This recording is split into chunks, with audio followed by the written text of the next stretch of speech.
Tom Hanks now says that if Philadelphia were made today, he wouldn't do it because the character was gay and he's not.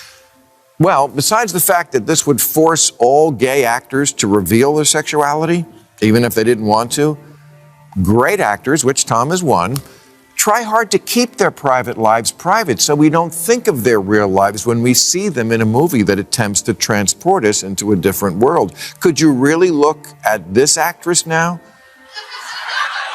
and not think of the trial? Should she only play bed shitters now? Bill Maher's anti-woke crusade against Hollywood shows no sign of slowing down. This time he went straight for the jugular, torching actors, producers, and casting directors for pushing an ideological agenda that's hollowing out the movie industry from the inside. Maher didn't mince words. He accused Hollywood of prioritizing political box-checking over storytelling, talent, and common sense. Casting directors in particular took heavy fire for enforcing rigid identity rules that Maher says are actively ruining films. According to him, this obsession with ideological purity has turned casting into a political minefield instead of a creative process. Buckle up, because this takedown was blunt, relentless, and impossible to ignore. Casting directors have to stop listening to the casting police and go back to doing their job, which is picking the best actor for the role. Now, I mention this because a lot of people lately are either apologizing for or calling on others to apologize for playing roles they call appropriation. James Franco was just chosen to play Fidel Castro, and John Leguizamo posted, "No more appropriation. Boycott. It's f***ed up. I don't got a problem with Franco, but he ain't Latino." Okay, but John Leguizamo is Colombian American. He ain't a Venetian, but he played one.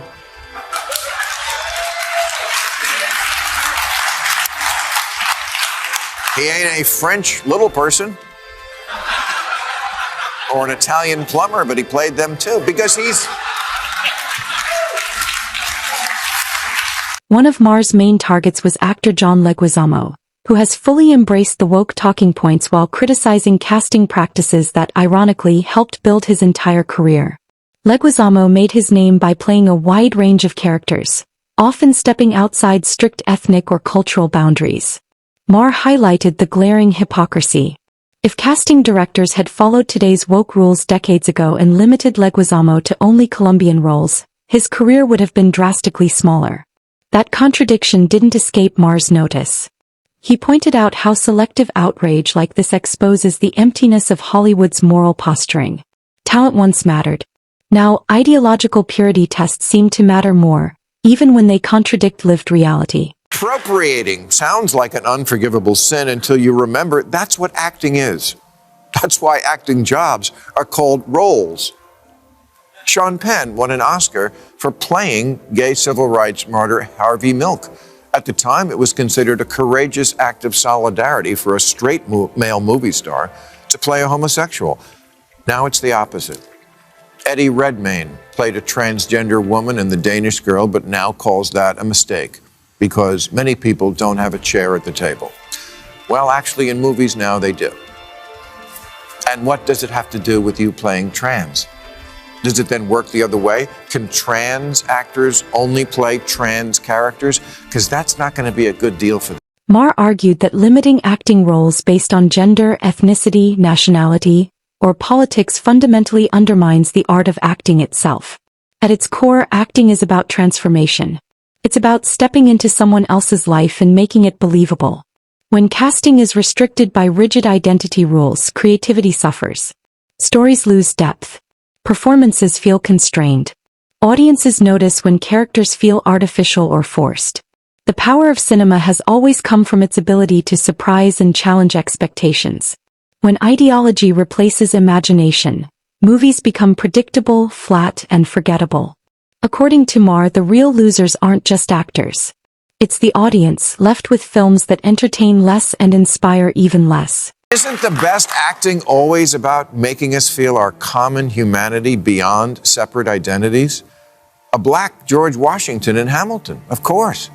But Ryan Gosling as Frederick Douglass? Yes, that would be problematic. Maher then called out one of Hollywood's most obvious hypocrisies.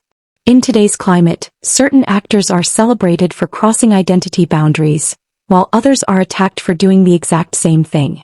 One kind of boundary-crossing performance is praised as brave and progressive. Another is instantly condemned as offensive. Everyone sees the double standard, but Hollywood refuses to admit it exists. Maher pointed out how illogical this is. Acting is acting. Either transformation is allowed or it isn't. Selectively enforcing rules doesn't promote equality. It enforces ideological favoritism. And in the process, it strips storytelling of honesty and fairness. Why don't we just go by merit and let the best actor win? Which seems like what happened when Ana de Armas just got picked to play Marilyn Monroe, even though she's Cuban with an accent. Hey, maybe she should play Fidel Castro.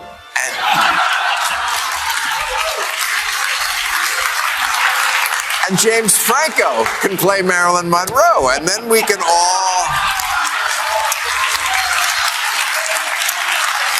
all stay in our lanes. Is that what diversity and inclusion look like now? Everybody's staying in their... To drive the point home, Maher joked about the absurdity of casting James Franco as Marilyn Monroe simply because he's American, or Ana de Armas as Fidel Castro solely because she's Cuban. The joke landed because it exposed how ridiculous these standards have become. Identity checklists are now outweighing talent, suitability, and storytelling logic. Maher's message was clear. These rules don't elevate cinema. They turn it into parody. When ideology dictates casting, movies stop feeling authentic and start feeling like political assignments. Hollywood risks alienating both its actors and its audience by pushing this logic to absurd extremes. Lawrence of Arabia was gay. Peter O'Toole wasn't. I can live with that. Because he was so cool, he almost made me gay. Emma Stone caught hell for playing a Hawaiian, Jake Gyllenhaal for playing a Persian, Gal Gadot for wanting to play Cleopatra, Johnny Depp for playing an Indian, even though he's not an actual Comanche, and spoiler alert, he also doesn't really have scissor hands.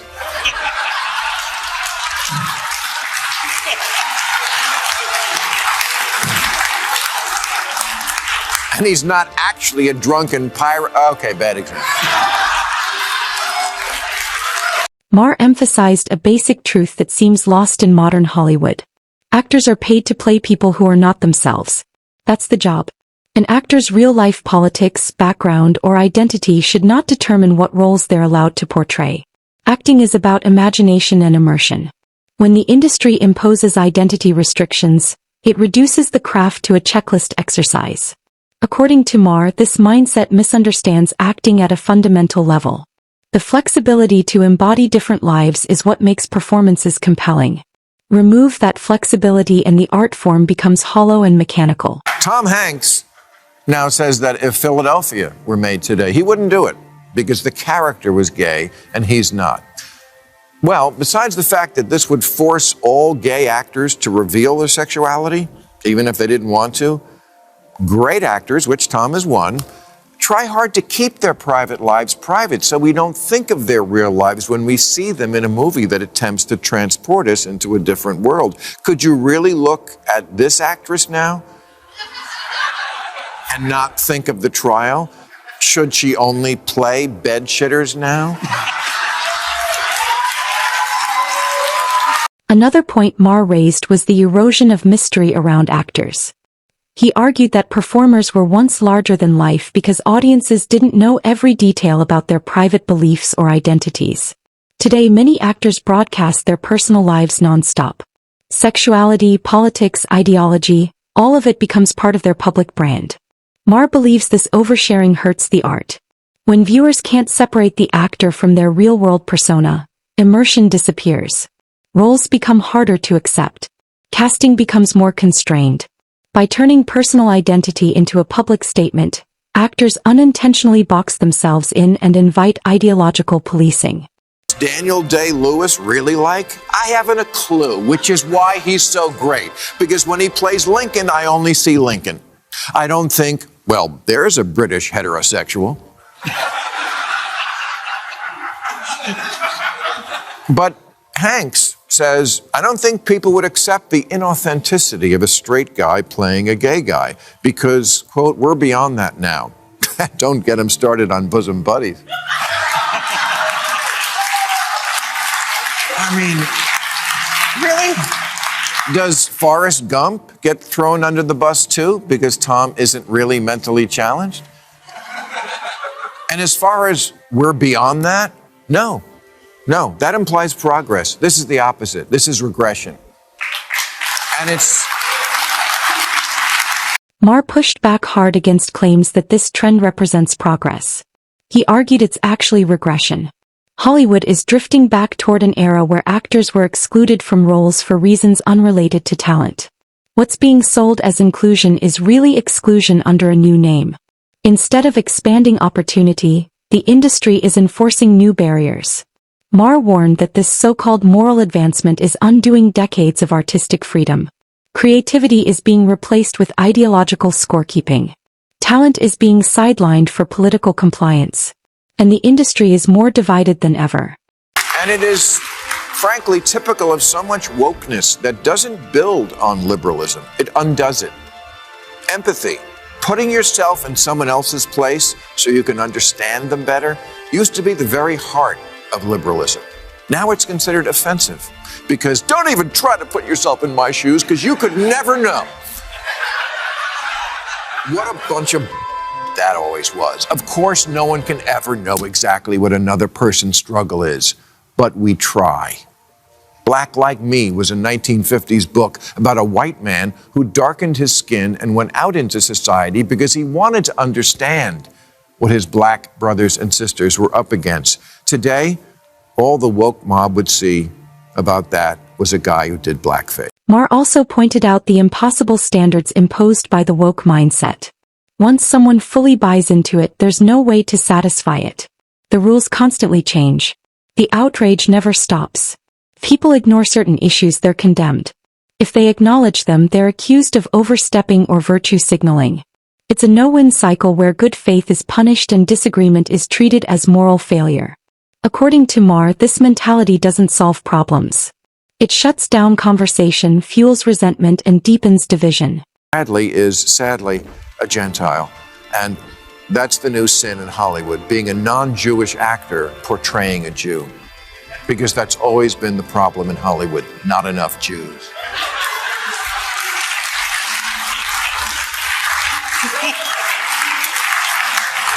The woke even have a word for this troubling new phenomenon, Jewface. Do you see what I mean about them having their head up there? Really? The word you're using to fight anti-Semitism is Jewface? It sounds like something Mel Gibson says at a traffic stop. In the end, Maher's takedown of Hollywood's woke casting crusade wasn't just a rant. It was a warning. He exposed how actors like John Leguizamo forget the flexibility that built their careers, how identity-based casting suffocates creativity, and how double standards poison the industry. Acting is meant to be transformative, not restrictive. Storytelling should come before ideology. Maher argued that chasing ideological purity isn't progress. It's a step backward toward exclusion and creative stagnation. If Hollywood doesn't course-correct soon, it risks losing both its artistic soul and the audiences who once loved it. That wraps up today's breakdown. If you enjoyed it, hit the like button, subscribe, and I'll see you in the next one.